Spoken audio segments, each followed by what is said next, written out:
lesson, not for discussion. We play with drums like shit is percussion. Stay with a hammer like this is construction. Drink too much Henny, might shoot up. What's good, YouTube, man? It's Clutch. We're back out with another video. Today's video, we got the best slashing playmaker build in NBA 2K20. Now, you guys know slashing playmaker is actually a very common point guard build. It's one of the most common point guard builds.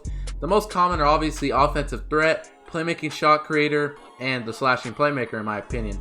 Now, let me just give a shout out to the person who actually sent me this build. The person that sent me this build, his Instagram is RKO44. I just want to say thank you so much for sending me this godlike build. If he didn't send me that, this video wouldn't be possible. Now, this guard build actually gets 62 badges. That's the most badges I've ever done a video on for a particular build. So this is actually going to be a really good build. Now let's get straight into it. Now for this build, obviously, you know, you can make this build either a point guard or a shooting guard. Now, I'm actually going to recommend you make it a point guard. And the reason you're going to want to make this build a point guard is for the simple fact that you're going to be able to get more badges than you would at shooting guard. So, obviously, you're going to want to make the build a point guard. And shooting guard, you're just losing badges and you get to make your player 1 inch taller. That's not worth it. So just make your player a point guard. And this other stuff does not matter. Okay, now skill breakdown. The best skill breakdown, obviously, is a slashing playmaker. You're going to want to pick the playmaking and slashing pie chart. You're going to be able to get good finishing. Shooting is decent. It's not the best, but it'll get the job done. Playmaking's obviously great. Defensive rebounding, pretty good stats. Now, I know there's another pie chart to actually make a slashing playmaker, but it'll be called a two-way slashing playmaker. Now, if you want a little bit better defense on your slashing playmaker, I do have a two-way slashing playmaker build. Make sure you guys do check it out. Like I said, you can make this pie chart as well. We're making a slashing playmaker here, so you're going to want to pick this pie chart. Okay, now, physical profile.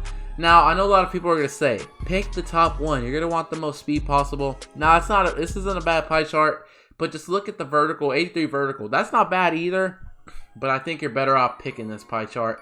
Look at the speed. At 92 speed to a 95 speed, that's not a big difference at all. You're not going to really see a difference there. But the vertical, a 95 vertical opposed to an 83 vertical, come on now, 12-point difference. You're definitely going to see a difference in your vertical, and I recommend picking this pie chart because you're going to be able to get contact dunks to this build. You're going to want to have a high vertical, so I'll pick this pie chart. Okay, now attributes. Give me a minute to pull up the screenshot. So you're going to max out your close shot. Max out these first three finishing stats. So close shot, driving layup, and driving dunk. And you're going to put your standing dunk just +1 to a 33, so you get 20 finishing. Okay, now shooting, you are going to max out mid-range, max out three-pointers, max out free throws as well. And your post fade, you're only going to put this to a 67. Now, the reason you're only going to put your post fade to a 67 is because you can max your post fade out and get some more shooting badges, but the way I'm making this build, or the guy that sent me the screenshot made this build for it gets 62 badges. Now, if you want the extra shooting, go ahead, but you're not going to get 62 badges on the build. This is just so we get 62 badges, so you have to put your post fade to a 67, no higher than that. Okay, now playmaking, you are going to max out your pass accuracy and your ball handling off rip. Make sure you do that. And post moves, you're going to put that to a 62, so you get 24 playmaking badges. Now defense, you're going to max out perimeter defense. You're going to max out lateral quickness to 73. Max out your steals. And then finally, to get all the badges you need, max out your defensive rebound to 72. Now you guys can see, here's the build. You get a total of 20 finishing, 9 shooting, 24 playmaking, and 9 defensive rebounding. You can add that up. That's a total of 62 badges. Like I said, this is the most badges I've ever done a video on for any build. So this is going to be a really good build. You're going to be able to shoot, be able to dribble, good defense, and great finishing. This is actually a really, really nice build. Now, like I said, you want some more shooting badges? Put your post fade up to max. You're not going to get 62 total badges, but still you're going to have a little bit better shooting. But this is just the way I'm going to make the build. So you get 62 badges. Okay, now body shape does not matter. I'm going to just pick defined. Like I said, this does not matter whatsoever. Okay, now height. The guy that actually sent me the screenshot, he made the build 6'4". Do I recommend doing 6'4"? I mean, 6'4" is not a bad height, but I would say you're probably better off going 6'5", and the reason for that is because Your driving dunk goes up to a 90. You're a little bit taller, so you're going to have some better defense. Your ball handling is still going to be very good. You're going to be able to speed boost. So that's why I would recommend you go 6'5". Now, if you want to go 6'4", go ahead. And the only thing that kind of sucks about making a player 6'5" is your speed goes below a 90. I mean, 89 speed is obviously still great. If you pick the all-speed pie chart, you're going to have it like a 92 speed or something. But still, 6'5", I would recommend you just make the build 6'5". Okay, now wait. With this build, you can get contact dunks. Now, I didn't do this, but now thinking about it, you probably could have even chose the balanced pie chart if you wanted some strength, just to help you get some more contact dunks, but I don't think you really need that. With this build, you could lower the weight all the way down, but I think you're going to want some weight on you just because you're going to be getting contact dunks and stuff like that. So I'm going to put the weight to 200 pounds. Now, the reason why I'm doing 200 pounds is you get a little bit better strength and you don't lose no vertical, acceleration, none of that. 200 pounds is a good balance. That's what I recommend you do. Okay, now wingspan. You're going to want to lower your wingspan all the way down. And for the simple fact is you get better shooting. 76 mid-range, 66 three-pointer, and 91 ball handling at a 6'5". Really good stats. Make sure you do it just like that. Okay, now takeovers. You get a wide variety of takeover options. It's either slasher, playmaker, or shot creator. Now, I know I say the best takeover, honestly, is going to probably be the slasher takeover, so your player's a little bit more fun and you can dunk a little bit better.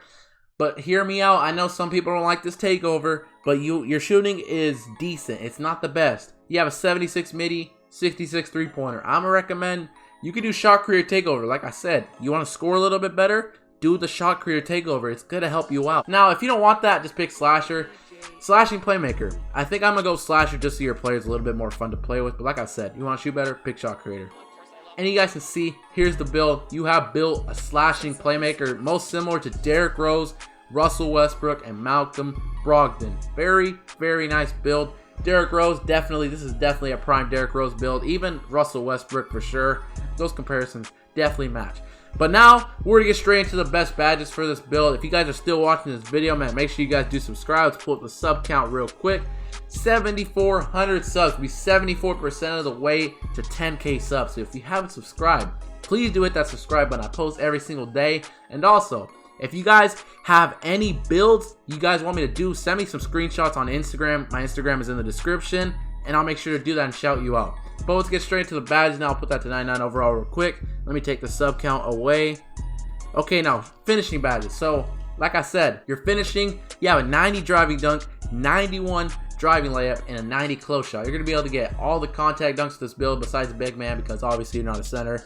So, you're going to want contact finisher Hall of Fame. That's a no-brainer. You're going to want fancy footwork Hall of Fame. You're going to want giant slayer Hall of Fame. You're only 6'5". And now I know some people do like lob city finisher on their guards. Now you're athletic enough to catch alley-oops. Now I don't see why you would catch alley-oops with a guard. You're going to be most likely throwing them. But if you want this badge, put it on at silver at least. But I mean, I'm not going to put the badge on. I'm just throwing that out there. Now consistent finisher, I'm going to throw this badge on silver. Pro touch, I'm going to put that on silver. I want Acrobat Hall of Fame, so I think I'm going to do something like this, honestly. Now, another badge I kind of did leave out is Relentless Finisher. Now, if you want to throw that badge in somewhere, maybe just take down the Acrobat to silver and do something like that, or maybe even do something like that. It's really up to you, honestly, but I think I'm going to do this. I think I like that a little bit better. Actually, no, I think I'm actually going to do this because that's more balanced. You know what I'm saying? You get a good Acrobat, consistent finisher, pro touch, and relentless finisher. You're not leaving anything out. But like I said, you can change that combination up however you want to. Now, shooting badge, 9 shooting badges. That really isn't a whole lot. That's only 3 gold badges. Now, the one badge you need for sure is quick draw. That's not even a doubt. Now, with only 6 shooting badges left, not the best in the world, but this is how we made it to get the 62 total badges. So with this build, you have a 76 midi and a 66 three-pointer. I really do recommend you throw on difficult shots, but the only thing is, I'm actually going to recommend you throw on Hot Zone Hunter. I think this badge is going to be the best badge for you. If you have hot zones, it's going to help you shoot all around the court, so that badge is going to help you out a lot. Now, 3 upgrades. There's a lot of good options. The only options I would go with is Green Machine, Difficult Shots, or Range Extender. Those 3 options I think, yeah, cancel out the green machine. You're not going to want green machine. It's not a bad badge. It's a very good badge. But I think you're going to want something that helps you shoot a little bit better. So either range extender or difficult shots. Now your mid or your 3-pointer is only a 66. Not that good. If you want the range extender gold, go for it. But I'm going to be honest with you. I think you should pick difficult shots. You're going to be able to fade pretty good from midi. I would definitely pick that badge. Just hide behind screens. Fade to the mid-range. Pretty simple. That's what I would recommend. Okay, now playmaking badges. You get 24 playmaking. That's a total of, I think that's 6. Yeah, 6 playmaking badges. Hall of Fame. 6 Hall of Fame playmaking badges. Now I recommend Hall of Fame handles for days, quick first step, space creator, unpluckable, and tie handles. Now you got 4 upgrades left. There's a couple badges you can do. You can do, if you're playing with a slasher like another athletic player, definitely throw on the Lob City Passer on silver at least. You can throw alley-oops. If you're not, don't put the badge on. You can even throw on Flashy Passer if you're playing with a slasher. You want them to get their takeover fast. You can also do Floor General if you want to boost all your teammates' attributes, or even Dimer. I'm going to recommend you do Dimer. I think that's going to be the best badge for this build. Make sure you put it on. Okay, now defensive badges. You get 9 defensive badges. Very good for a point guard. Pretty simple. That's 3 gold badges. You're going to want gold clamps, gold intimidator, and gold pick dodger. That's very simple. Pick dodger can help you fight through the Hall of Fame brick wall screens. This is going to help people miss shots, and you're going to be able to play defense on the opposing ball handler. But that's pretty much it, man. That's the best slashing playmaker build in NBA 2K20. I hope you guys did enjoy it. If you did enjoy, make sure you do subscribe. Hit the like button, turn on the notification, and also shout out once again to that guy, RKL44, who gave me this build. Appreciate you. And like I said, if you have any great builds you want me to do a video on, I'll make sure to shout you out. Send me the screenshot on Instagram or Twitter. My link is in the description. I'll make sure to shout you out like I said. That's pretty much it though. Hope you guys did enjoy. Until next time, clutch out. I'm feeling your energy, and shorty, man, she really into me. I got lots of enemies, and they wanna act like they friends with me.